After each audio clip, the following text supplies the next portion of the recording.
Shalom. I'd like to start out by giving all glory, praise, and honor to Yahweh Bahasham, Yahweh Shai Bahasham, Rakach Wadash. Double honors to the elders and apostles of the Great Millstone, and Shalom to the elect of Israel. This is Thamayim in Atlanta, and I've got this Daily Mail article pulled up saying 2 Republican congressmen claim UFOs could be angels sent by God. As they say, sightings are consistent with scriptures from the Bible. And I first saw GMS Samak down in Miami do this article, but I wanted to take a look into it myself. And it's a really cool topic. I'm surprised that they're even at the point of admitting it, but we are in those times, and as it says in Zechariah, that this is the curse that shall enter into the house of the thief, and it's going to remain there. And the most UFO sightings in the world are based here in Babylon, in America. That's where the most sightings come from. And just paraphrasing that Zechariah. But it says, a second Republican congressman has publicly floated the idea that UFOs may be angels sent by the Most High. And they're actually correct on it. This is one of the few times Esau is actually being correct. And I've got Psalms 104 and verse 3. It says, who layeth the beams of his chambers in the waters, who maketh the clouds his chariot, who walketh upon the wings of the wind. And the angels, Yahweh Shai himself, are in what you call UFOs, or drive in what you call UFOs. Those are their vehicles. And you even see them sometimes turn into clouds, or turn from a cloud into a chariot, and vice versa. And they're up in the heavens. They could go down into the waters. These are extraterrestrial beings. 1 second. Salakia. But moving on in the article, it says, Missouri lawmaker Eric Burleson, who has been privy to classified briefings on the phenomena, advanced a sensational theory on an amateur podcast this week. They might not fit exactly the biblical narrative, but whenever I use the term angels, as he told the UFO podcast Tuesday, to me it's synonymous with an extra-dimensional being. He added in a lot of different scriptures, including the Bible and others, that's really the way that you describe messengers of the Most High or angels. Representative Burleson's comments echo statements by fellow GOP Congressman Tim Burchett, who told reporters last year that he believes the first chapter of Ezekiel is pretty clear of a UFO sighting, and indeed it is. And here's some pictures. There's the podcast right there. It says above, Representative Tim Burchett. Next to fellow UAP caucus member, Representative Eric Burleson, during a press conference held by members of the House Oversight Committee last July, ahead of the committee's public UFO hearing. It says Congressman Eric Burleson told the UFO podcast Tuesday he believes non-human intelligences, described by UFO whistleblower David Grush, might be angelic. Whenever I use the terms angels, he said, to me it's synonymous with an extra-dimensional being. And that's what the angels are. They are messengers sent from the Most High. And they could be left-handed or right-handed. They are, regardless, messengers sent from the Most High. They are beings. And truthfully, these beings are here to spy out Babylon and to eventually help annihilate it. And so this is a a terrifying topic for Esau and the Edomites, as well as the other nations in the 2/3, because it really has nothing to do with them. It's to take them out, because they just live in wickedness.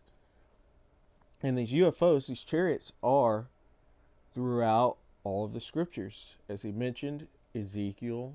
There's also in 2 Kings, Elijah gets taken up into a chariot of Israel in kind of a tractor beam scenario. Enoch got taken away in a chariot. Yahushua himself was taken away in a chariot, and he's going to return in the same way with a full armada of chariots. And it's throughout the scriptures over and over again. Yeah, and just reading on a little bit more, it says their comments highlight the frenzy of UFO speculation in Washington, D.C. over the past 7 months, provoked by whistleblower David Grush's testimony that government is in possession of off-world craft, and that's a full-on lie, because these are angels. They can't be shot down. It's a spiritual craft. It's not something physical like Esau would like to have you believe. He's trying to get support for his cause, which his cause is he's going to fight Yahushua when he returns. And Yahushua is the one the world ignorantly calls Jesus Christ. At his return, Yahushua's return, because that's his real name, Esau, Edom, and the other heathen nations are going to use their Space Force programs to try and fight Yahushua and the angels. They're going to get completely annihilated, demolished, but they want the public's support, so they're trying to say that they actually have a chance, and they're set up fake confiscation of these vehicles. They can't do that. It's a full lie. It says Congressman and Marine veteran Mike Gallagher, who also serves on the House Oversight Committee with Representatives Burleson and Burchett, suggested last June that UFOs might be time-traveling craft piloted by humans from the future. Dawada Yahweh Shemi Awashai for this truth, because it would be exhausting to navigate through all this information without knowing the truth. And that truth actually gives you stability. I know that Esau is lying at this point. He hasn't shot down any. These aren't time travelers. These are simply the angels of the Most High. It says Representative Gallagher compared the scenario to the plot of the 1984 film The Terminator.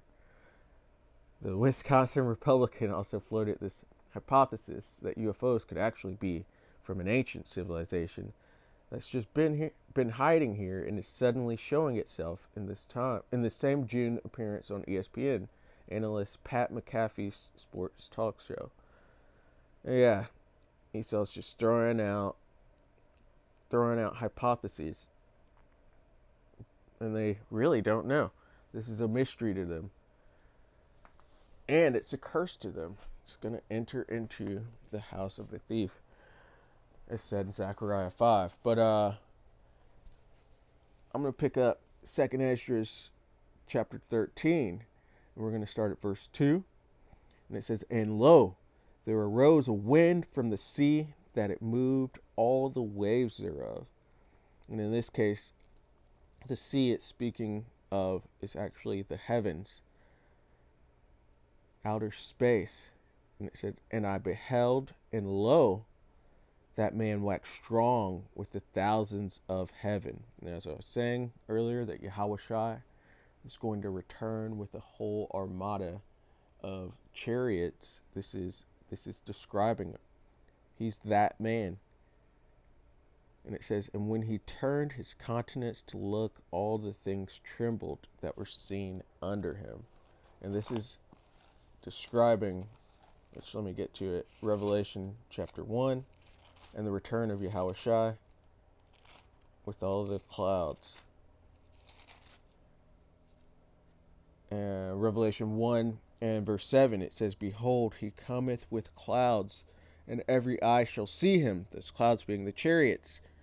And everyone on this earth will see this, because it's going to cover the skies. And it says, "And they also which pierced him," those are those Roman soldiers, which reincarnation exists, and they are back to get their judgment for what they've done. And it says, "And all kindreds of the earth shall wail because of him, even so, Amen." And that's the exact same thing that it's describing here in 2nd Esdras chapter 13 and verse 3. And it says, "And I beheld, and lo, that man waxed strong with the thousands of heaven." Those are his clouds that he's coming with. "Behold, he cometh with clouds, and every eye shall see him." And it says, "And when he turned his countenance to look, all the things trembled that were seen under him."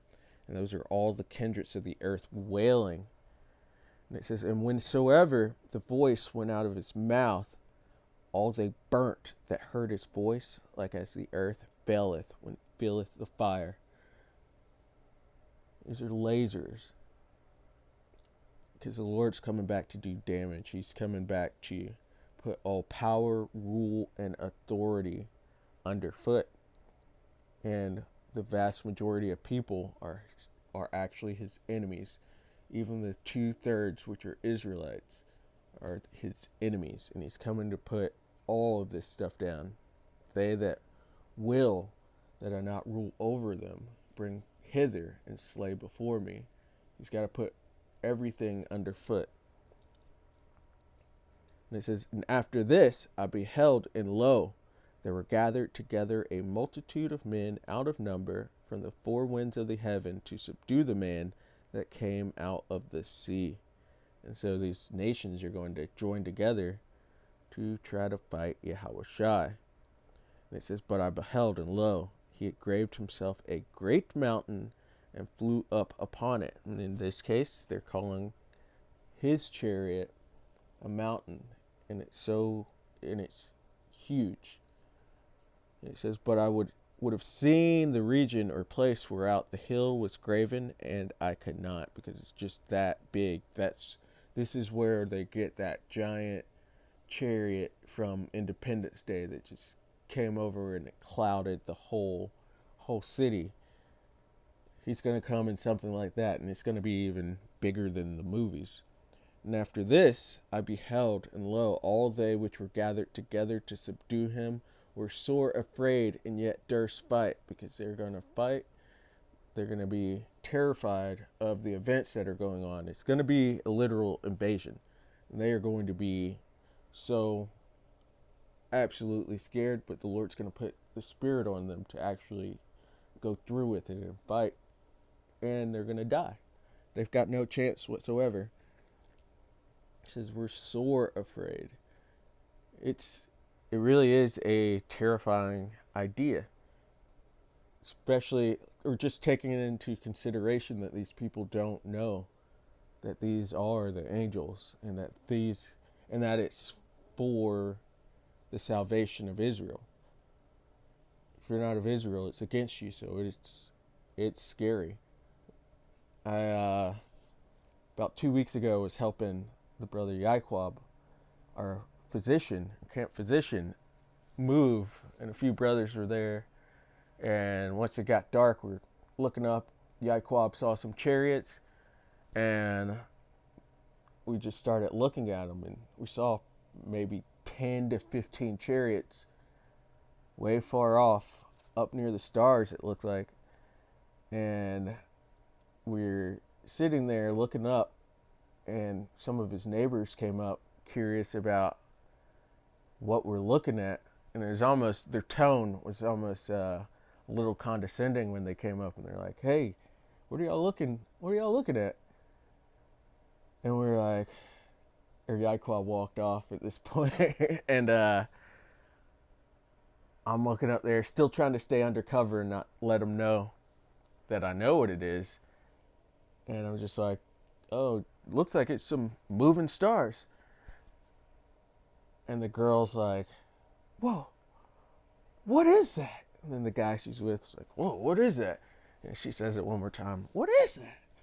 And then they just walked in, terrified, completely terrified. And me and Kabar Yakal are just sitting there grinning, giving praises to Yahweh Ba'Shem Yahushai for showing us this sight, because it was a lot of chariots and they were out there for a while. Like every time you look up, you'd see one just glide across the sky. And for us, we have that knowledge which brings stability in our understanding, but they don't know what it is, and it's scary. They are scared of what is going on, but that's what they got to look forward to. And going back to 2nd Esdras chapter 13 verse 9, and it says, and lo, as he saw the violence of the multitude that came, he neither lifted up his hand nor held sword nor any instrument of war, but only I saw that he sent out of his mouth as it had been a blast of fire, and out of his lips a flaming breath, and out of his tongue he cast out sparks and tempests, letting those lasers loose. And they were all mixed together, the blast of fire, the flaming breath, and the great tempest being a great storm, especially a sea storm, and fell with violence upon the multitude. So they're getting charred up. It says, which was prepared to fight, and burnt them up every one, so that upon a sudden of an innumerable multitude nothing was to be perceived, but only dust and smell of smoke. When I saw this, I was afraid. And just like in War of the Worlds, those people would get zapped and they turn into dust. That's what's really planned out to happen at the end of this world. This world goes out with nuclear weapons. It goes out with lots of war and fighting, all sorts of war, civil war, world war. It goes out with the chariots returning and Yahushai returning. And they're going to get busy. There's going to be all sorts of pestilences and famine. There's going to be demons coming out, as in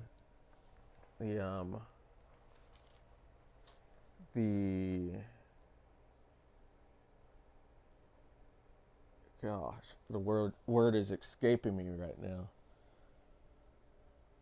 Apparitions. There's going to be all sorts of apparitions. And basically this place is going to be plagued, this whole world, because it's wicked and it's got to go out for a righteous system to be set up. And so, Lord willing, that was edifying. I'd like to give all glory, praise, and honor to Yahweh Bahasham, Yahushai Bahasham, Rakak Wadash. Double honors to the elders and apostles of the Great Millstone, and Shalom to the elect of Israel. Shalom.